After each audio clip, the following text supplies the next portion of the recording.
pedoman dalam pembangunan budaya nasional. Sebelumnya izinkan kami perkenalkan diri terlebih dahulu, mulai dari rekan kami dari paling kanan.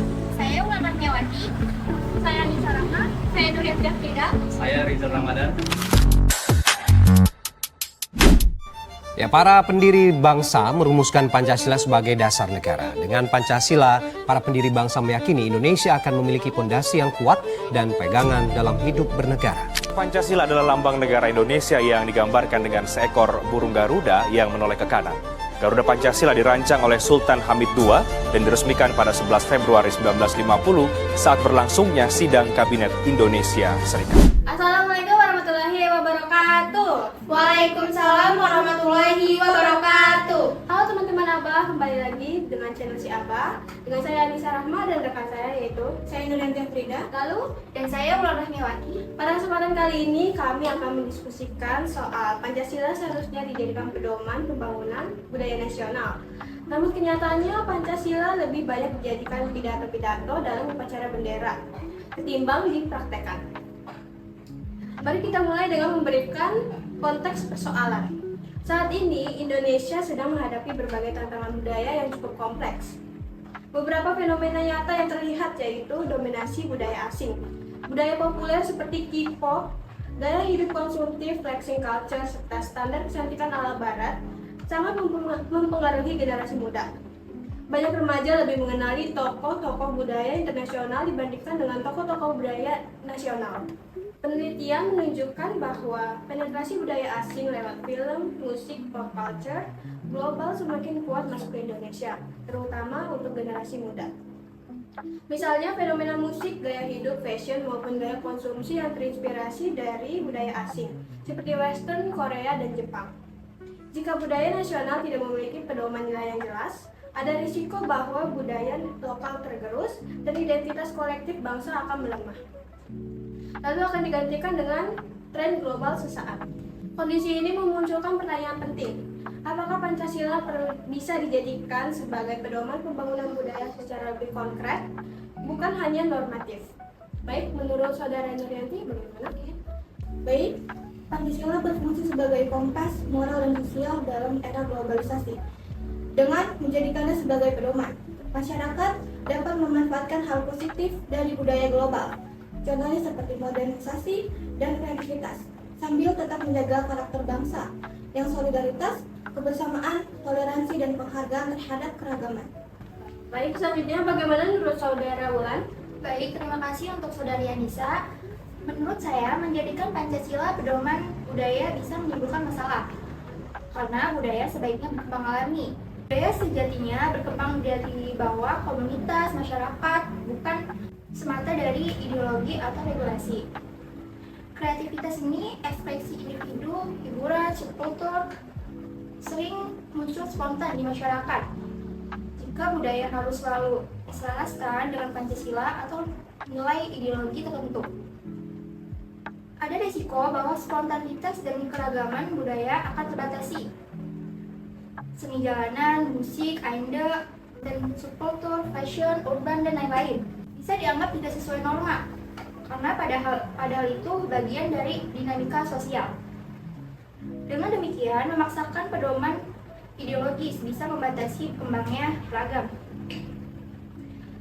budaya baru yang sebenarnya bagian dari evolusi sosial dan kreatif masyarakat. Jika Saudari Nuryanti menyebutkan bahwa Pancasila bisa dijadikan sebagai pedoman dalam pembangunan budaya nasional, karena Pancasila tersebut berfungsi sebagai landasan moral, etika, dan identitas nasional yang membantu masyarakat. Namun, Saudari Wulan menyebutkan bahwa budaya sebaiknya berkembang dari bawah komunitas masyarakat itu sendiri. Pertanyaannya, jika harus menemukan titik tengah, seperti apa idealnya hubungan antar Pancasila dan pembangunan budaya nasional? Baik, untuk Saudara Nuryanti bagaimana? Baik, menurut saya, Pancasila dan pembangunan budaya nasional harus saling menguatkan, bukan berpertengkaran. Titik tengah yang ideal adalah ketika pembangunan budaya nasional tetap progresif dan modern, tetapi seluruh proses serta hasilnya berakar pada nilai-nilai Pancasila. Contohnya, Pancasila sebagai landasan moral dan nilai, pembangunan budaya sebagai wujud aktualisasi Pancasila. mengakomodasi keberagaman, pembangunan budaya tetap progresif, Pancasila jadi kompas. Pancasila menjadi filter terhadap pengaruh global. Hubungan ideal antara Pancasila dan pembangunan budaya nasional adalah hubungan yang bersifat komplementer. Pancasila memberikan nilai dasar, sementara pembangunan budaya menjadi cara untuk mengaktualisasikan nilai tersebut dalam kehidupan modern. Nanti selanjutnya bagaimana menurut saudara Ridwan? Baik, kalau menurut pendapat saya pribadi di titik tengahnya itu seperti Pancasila itu fondasi bukan penggaris yang harus mengukur semua karya. Budaya nasional berkembang dari bawah, bukan dari aturan atas. Identitas nasional itu bukan yang seragam, tapi yang menyatu dalam keberagaman. Budaya harus bebas, tapi punya pagar etika, bukan sensor berlebihan. Baik, terima kasih untuk saudari Mariati. Lalu bagaimana menurut saudari Ridwan? Baik, kalau menurut pendapat saya pribadi, titik tengahnya itu seperti Pancasila itu fondasi, bukan penggaris yang harus mengukur semua karya.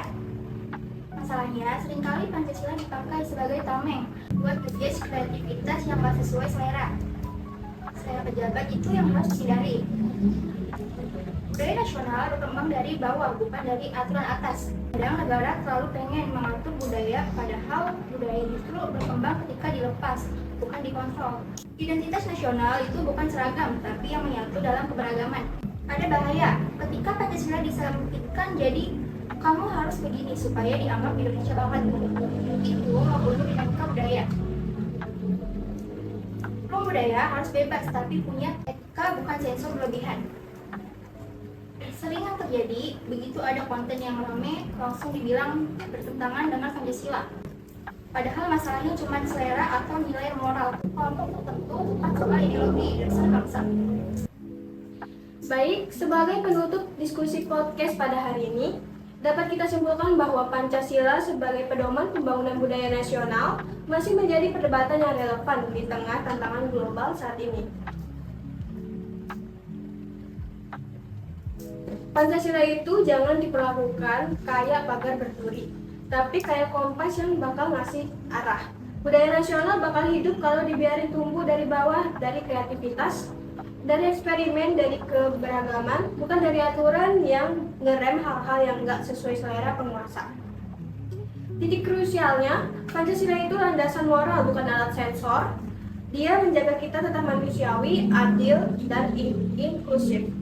Tapi nggak perlu dipakai buat memupuk karya atau ekspresi yang cuma kelihatannya aneh.